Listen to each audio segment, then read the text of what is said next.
Year 2017. Is that it? It's okay? From the perspective of the ministry, how has it been? Well, thank you very much. 2017 has been a very interesting year, the first year of our government. Of course, we came in very expectant. Our vision was broad and large. We wanted to hit the ground running, to implement most of our manifesto promises, and to, as it were, implement the vision of His Excellency the President Akufo-Addo. And that's what we have been doing thus far. I can admit that a lot has happened this year. We have achieved several successes that we are excited about, but definitely we can do more. There's room for improvement. The situation that we met was so dire, and that may have hindered some of the things that we wanted to do. If, for instance, the debt situation at the ministry alone was precarious. We met a debt of over 50 million Ghana cedis. And I can illustrate to you by indicating that the nation's Wembley, the Accra Sports Stadium, for instance, had not had electricity for 2 years plus before we assumed power. The state of disrepair of the Accra Sports Stadium was a shame, and we have cited documentation that indicated to us that several times the AESL had indicated to the then ministry that there was the need to at least do anti-rust painting. You know that the stadium is made largely of steel, and it is very close by the sea. So salinity levels in the environment are quite high, and that if care was not taken, the stadium was going to deteriorate. The then government, the then Ministry of Youth and Sports, paid no heed. And true to the anticipation of the AESL, the stadium was quite damaged by the time that we came. It would have taken us not too much money to just do the anti-rust painting. But now, when the Honorable Minister assumed office, he went on a tour of the facility, and we were all alarmed at the state of disrepair. So we had to even partially close portions of the stadium. We have had to go out of our way, go out of our budget, and look for extra funding.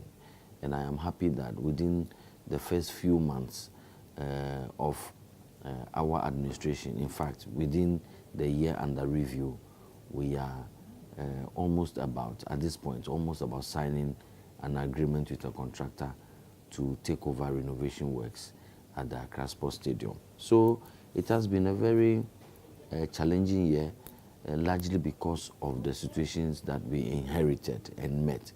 Nonetheless, we have, like I said, achieved feats that I am excited about, but we only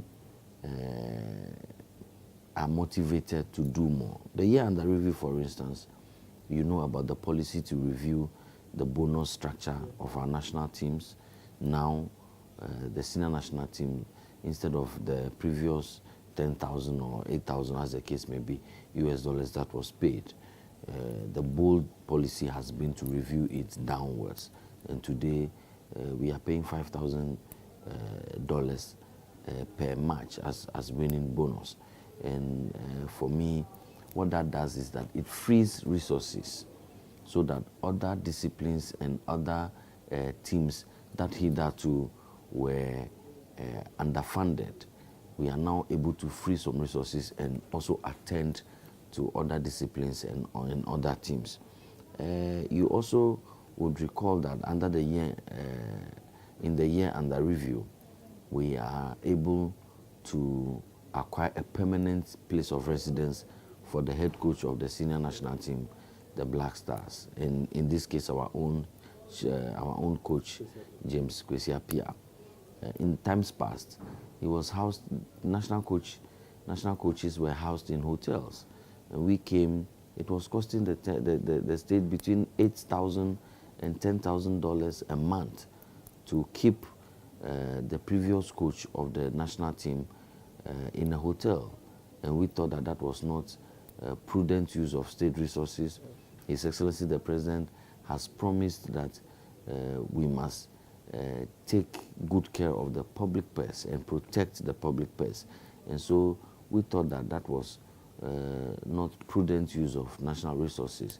And so together with the Ministry of Works and Housing, we are able to acquire a permanent place of residence for our national team, the head coach of our national team. And whoever comes would be aware way in advance that these are the conditions that pertain here, and that there's an official accommodation for you to use. Again, what that does is, yes. And so there is much to be excited about. We are committed. You know that one of the major, or in fact, the most major challenge facing sports development and its promotion in this country has always been a question of funds. I mean, funding has been a major problem, and governments after governments have attempted to resolve the challenge. And it is our thinking that we need to get a consistent, dedicated, reliable source of funding for sports. And so, upon assumption of office, again, the Honorable Minister put up a technical committee chaired by myself to undertake feasibilities and to fashion out the modalities for getting this reliable, this consistent, this predictable, dedicated funding mechanism for sports. And so we are working on the National Sports Fund seriously. Just a couple of days ago, weeks ago, we had a major consultative forum. You yourself were there. And for us, this is a major milestone in resolving the biggest challenge confronting us, i.e. funding. And under the year in review, work was started, has progressed steadily, and work is far advanced. We are hopeful that within next year, Cabinet will give approval for a sports fund, regulated and legislated sports fund that will assure us of regular revenue as far as sports funding is concerned. We are hopeful that next year Parliament will give, Cabinet will give approval, and it will go before Parliament, and approval will also be given so that we can also do that. Under the year in review, the senior national team, the Black Stars, also participated in the AFCON, and again the national under-17 team, the Black Starlets, also competed in the African under-17 championships, and we won silver, lost narrowly to Mali at the finals. The team also participated in the World Cup, the under-17 World Cup in India, and there too they made their country proud, coming tops of their group ahead of countries like America, Colombia, and the host nation India. We came top of the groups. Even at the group of 16, we beat Niger, yes. We beat Niger to qualify for the quarterfinals. Unfortunately, bad weather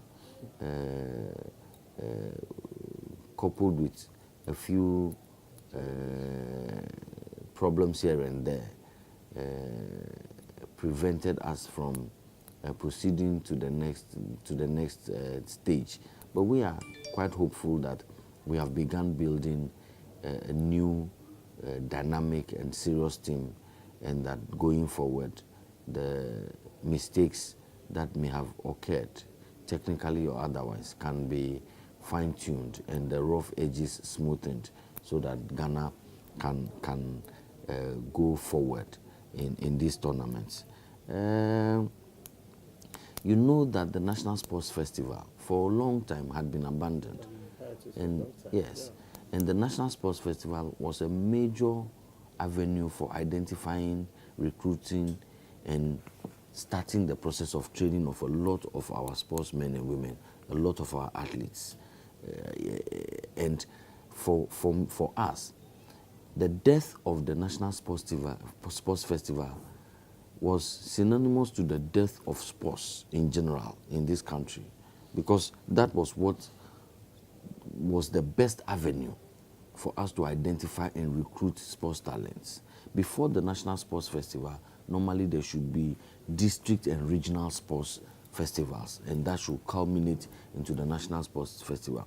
So in the first year of this government, in the year under review, what we did was to try to revive the National Sports Festival, and hopefully it will trickle down to the regional sports festivals, to the district sports festivals. For the first time in a long time, the National Sports Festival was also held in Kumasi under the year in review.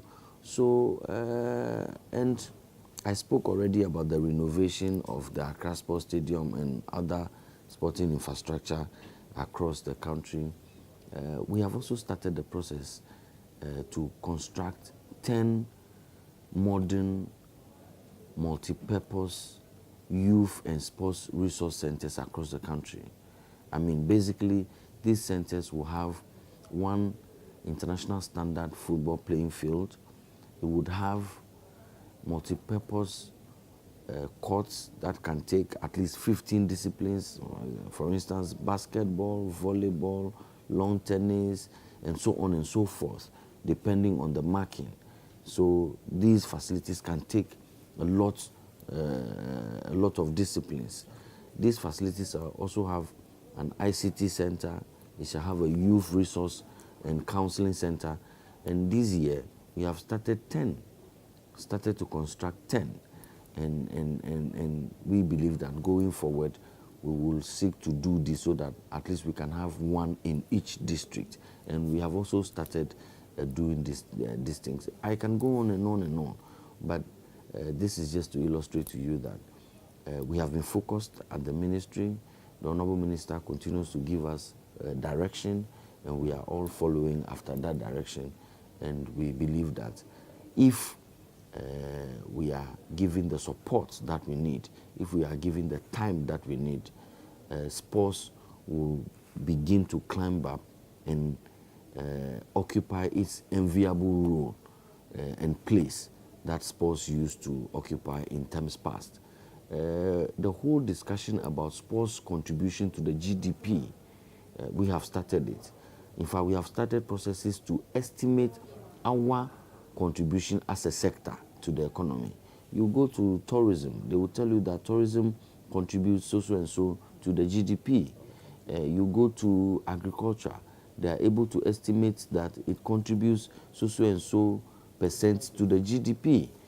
Sports has huge potential, and in fact, we believe that sports continues to contribute greatly to the GDP, but there is no scientific and reliable data that suggests what our actual contribution is. And so we have started a process to be able to estimate our contribution to the GDP. It's a critical narrative we need to develop if we are seeking increased investments into sports. Just recently, His Excellency the President announced that the current captain of the senior national team, Mr. Samuajan, intends to open his baby jet airlines. And so that should tell you he's a sports person. He's making his money, his wealth through sports. It tells you the potential that sports has to create jobs and to create wealth. Sports also has the potential to prevent crime.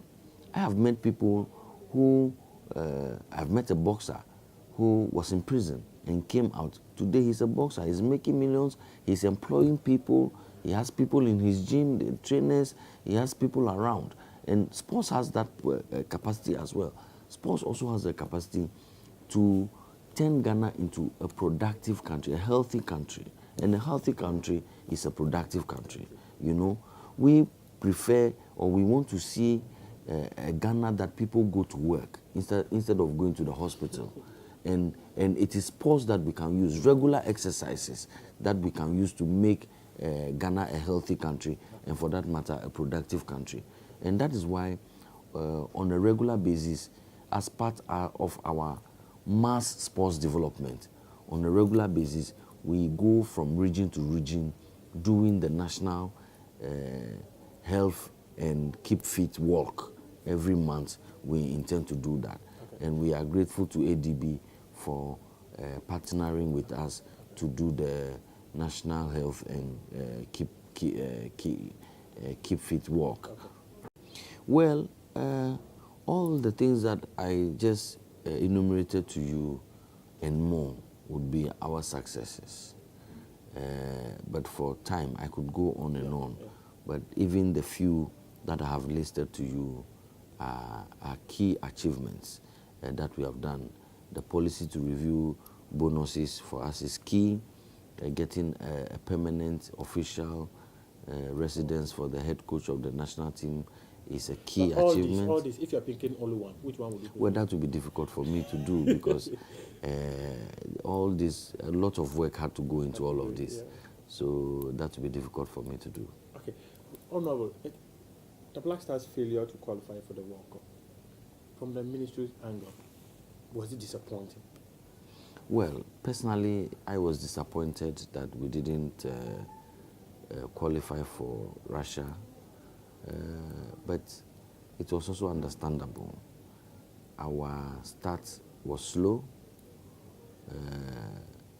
At the time that we took over as a government, we were on only 1 point, and other countries were on 5 points, 4 clear points ahead of us. It was going to be difficult. We thought that we should have won our home game against Congo when they visited us, but we drew that game. And so, I mean, you didn't win any of your home games, so how are you going to qualify? And we had a new coach who was building a new team, and so we need to give the coach and the team time to properly bond and mature.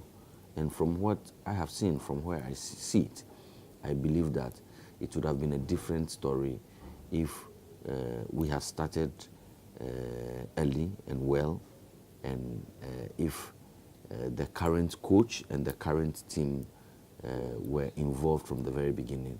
It would have been a different story. Not enough for you to get these things done? Or you have sponsorship from somewhere to get it done? Well, our budget definitely is not enough to do the things that we would have loved to do. But that is what leadership is about. We are called upon to find creative ways of raising funds to do the things that we have to do and the things that we want to do. I can assure you that we will find the money to be able to do the things that we have committed ourselves to. How many do you intend to complete in 2018? We have started with 10, and as the times proceed, we will indicate to you what exactly it is that we are going to do even in 2018. Okay, so should Ghanaians be elated about 2018 for sports? Should we be excited? Yes, we should be excited. We are going to go to the Commonwealth Games in Australia in 2018. We are going to host the African Women's Championship in 2018 here in Ghana. The idea is to host and win. We are also going to go to the female under-20 World Cup in France. We intend to take everybody by surprise and do very, very well. We are also going to go to the female under-17 World Cup in Uruguay. And the maidens are preparing and qualifying seriously. And so it is an interesting year for us. In the same year, we are going to have the All-African Games. We are going to have the Olympics, the Youth Olympics in Argentina, and so on and so forth. It's going to be a busy year. As far as our federations and associations are concerned, we are going to also focus a lot on development, local development on the ground. We are going to make sure that federations become more visible in all the regions, they become more visible in more districts, and so on and so forth. We intend to roll out the Youth in Sports module that will train coaches, that will train pitch managers, that will even train sports broadcasters and people in the media, that will also train national athletes, and put them on a scheme that they can take small stipends and so on and so forth. And we are targeting to train at least 5,000 people next year. So yes, we should be excited. We believe that by next year, work will be very, very much advanced as far as the sports fund is concerned, and so on and so forth. So there is very much to look up to as far as the coming year is concerned, and we are bracing ourselves up for the task ahead, and we ask for the support and prayers of everybody. Honorable. Yes, we have. The consultants are working on it. Just today, the bids were opened. I do not have the figures on the top of my head, but the sources of funding have been identified, and we believe that we can construct it. An example of the sources of funding? The National Youth Authority has dedicated funding from the District Assembly's Common Fund, and a lot of the funding is going to come from there. Okay, so the 5,000 people you'll be training, have you also considered how much it will cost and how much is it? That is in consultation and in conjunction with the Youth Employment Agency. Okay. And so they will fund it. We are the facilitators. Okay. Honorable, I'm grateful. I'm also Thank you grateful. very much. Thank you.